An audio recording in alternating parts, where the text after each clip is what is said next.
LTTE chief Prabhakaran బతికే ఉన్నారా? ఈ అనుమానం కలిగించింది నెడుమారన్ స్టేట్మెంట్. సో నెడుమారన్ ఎవరు? ప్రపంచ తమిళ ఫెడరేషన్ అధ్యక్షుడు ఆయన.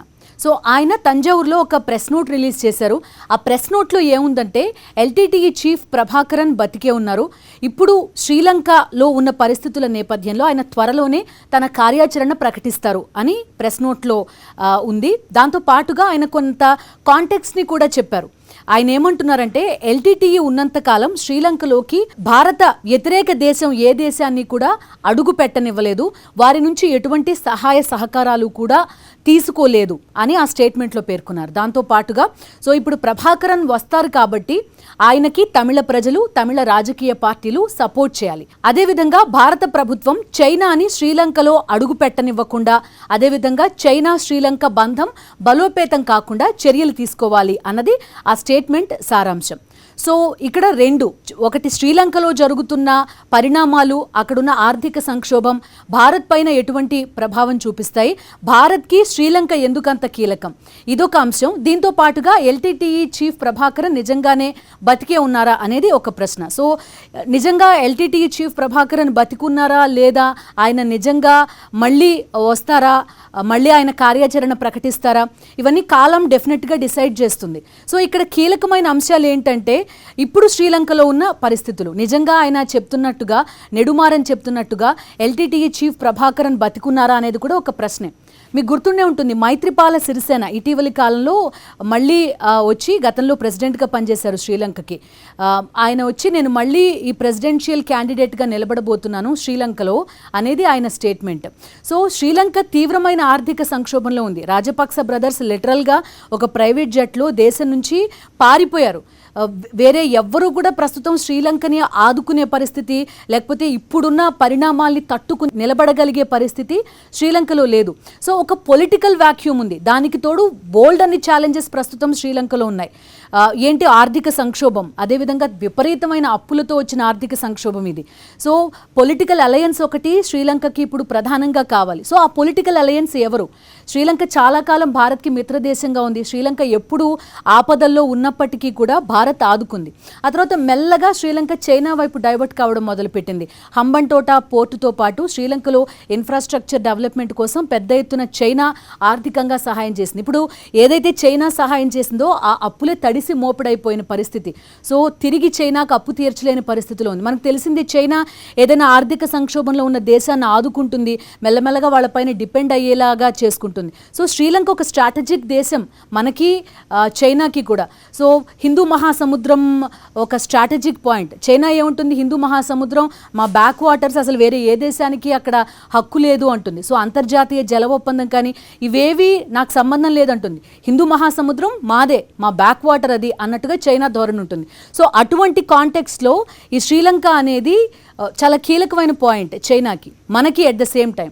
సో ఇలాంటి ఒక రాజకీయ పరిణామాలు, ఇలాంటి ఒక ఆర్థిక సంక్షోభం ఉన్న దేశం శ్రీలంక. అక్కడ ఒక వాక్యూమ్ ఉంది, ఒక ఖాళీ ఏర్పడింది రాజకీయంగా, అదేవిధంగా ఆర్థికంగా తీవ్రమైన కష్టాల్లో ఉంది. సో ఇప్పుడు మైత్రిపాల సిరిసేన నేను ప్రెసిడెంట్ ఎన్నికల్లో పోటీ చేస్తానంటున్నారు. సో ఈ పొలిటికల్ వాక్యూమ్ని ఎవరికి వాళ్ళు వాడుకోవాలని చూస్తున్నారా? అందులో భాగంగానే ఎల్టీటీఈ చీఫ్ ప్రభాకరన్ అనే వ్యక్తి బతికే ఉన్నాడు అనే స్టేట్మెంట్ వచ్చిందా అనేది ఇక్కడ పరిశీలించాల్సిన అంశం. సో ఈ స్టేట్మెంట్ని పక్కన పడితే కనుక ఆయన మరొక అంశం ఏమంటున్నారంటే చైనాని భారత ప్రభుత్వం శ్రీలంకలో అడుగు పెట్టకుండా కట్టడి చేయాలి అన్నది ఇక్కడ పాయింట్. సో ఇప్పుడు శ్రీలంక మనకి నిజంగానే ఒక స్ట్రాటజిక్ అంశం. ఇక్కడ భారత ప్రభుత్వం ఏం చేస్తుంది? ఇప్పటిదాకా ఎటువంటి రెస్పాన్స్ రాలేదు. అయితే 2009లో ఎల్టీటీఈ చీఫ్ ప్రభాకరన్ని చంపేసినట్టుగా మనకి ఒక బాడీని కూడా చూపించారు. అప్పట్లో చాలామంది ఏమన్నారంటే ఇది ప్రభాకరన్ బాడీ కాదు అన్నారు. అట్ ద సేమ్ టైం ఐక్యరాజ్య సమితికి సంబంధించిన కొంతమంది శ్రీలంకలో పర్యటించారు. అప్పుడు జరిగిన యుద్ధ నేరాల గురించి మాట్లాడారు. అమానుషంగా చంపేశారు. అదేవిధంగా అప్పుడు ఆయన లొంగిపోతాను అన్నా కూడా ప్రభాకరన్ని మట్టుబెట్టాయి అనేది కూడా కొంతమంది చేసిన ఆరోపణ. సో 2009లో చూపించింది అసలు బాడీ కాదు అనేది కూడా కొంతమంది వాదన. సో ఆయన నిజంగా బతికున్నాడా లేదా అనేది కూడా ఒక ప్రశ్నే. అప్పట్లో మీకు గుర్తుండే ఉంటుంది, ఆయన కొడుకుని కూడా చంపేశారు. సో ఎల్టీటీఈకి సంబంధించినంత వరకు కొన్ని ఐకానిక్ ఇవి చెప్పుకోవచ్చు. 14 నుంచి 15 ఏళ్ల మధ్య ఉన్న వాళ్ళని కూడా ఒక మిలిటెంట్స్గా తయారు చేసిన గ్రూప్, అదేవిధంగా వాయు సైన్యం కలిగిన అంటే విమానాలు కలిగిన ఒక తీవ్రవాద సంస్థ ఏదైనా ఉంది అంటే అప్పట్లో ఎల్టీటీఈ. సో రాజీవ్ గాంధీ హత్య కేసులో నిందితుడు కూడా ప్రభాకరన్. సో రాజీవ్ గాంధీ ఒక చారిత్రక తప్పిదం చేశారు అనేవాళ్ళు కూడా ఉన్నారు. ఏంటది?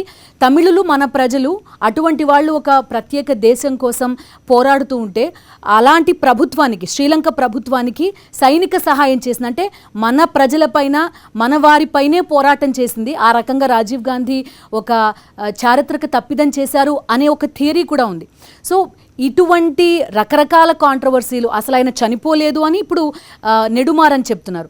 ఏది నిజం, ఏది అబద్ధం, ఈ థియరీలన్నింటిలో ఏవి వాస్తవం అనేది కంప్లీట్గా తెలియదు. అయితే ఇక్కడ ఒక ప్రశ్న ఏంటంటే, ఇప్పుడు నిజంగా ఎల్టీటీఈ చీఫ్ ప్రభాకరన్ బతికొచ్చినా కూడా ఆయన రెలవెన్స్ ఏంటి అనేది ఇక్కడ. సో నిజంగా ఈ తీవ్ర ఆర్థిక సంక్షోభంలో ఉన్న శ్రీలంకను ఆయన గట్టెక్కించగలుగుతారా, లేకపోతే ఒక కీ ప్లేయర్గా ఆయన ఉండే అవకాశం ఉంటుందా? అప్పుడు ఆయనకి 54 సంవత్సరాలు, 2009లో ఆయన చనిపోయారు అని చెప్పినప్పటికీ. సో ఇప్పుడు ఆయనకి అప్రాక్సిమేట్లీగా 70 పడిలో పడుతున్నట్టుగా 14 ఏళ్ళు కంప్లీట్ అయిపోయాయంటే అటువంటి వ్యక్తి ఇప్పుడు ఒక కీ ప్లేయర్గా అవతరించబోతున్నారు. ఆర్థిక సంక్షోభం, తినడానికి లిటరల్లీ తిండి లేదు అక్కడ ప్రజలకి. తమిళులు కూడా ఎంతో కొంత చనిపోయిన వాళ్ళు చనిపోగా, మిలిటెంట్లుగా మారగా, స్వదేశానికి పారిపోగా, మిగిలిన వాళ్ళు కూడా ఎంతో కొంత కలిశారు అక్కడ శ్రీలంక వాసులతోటి.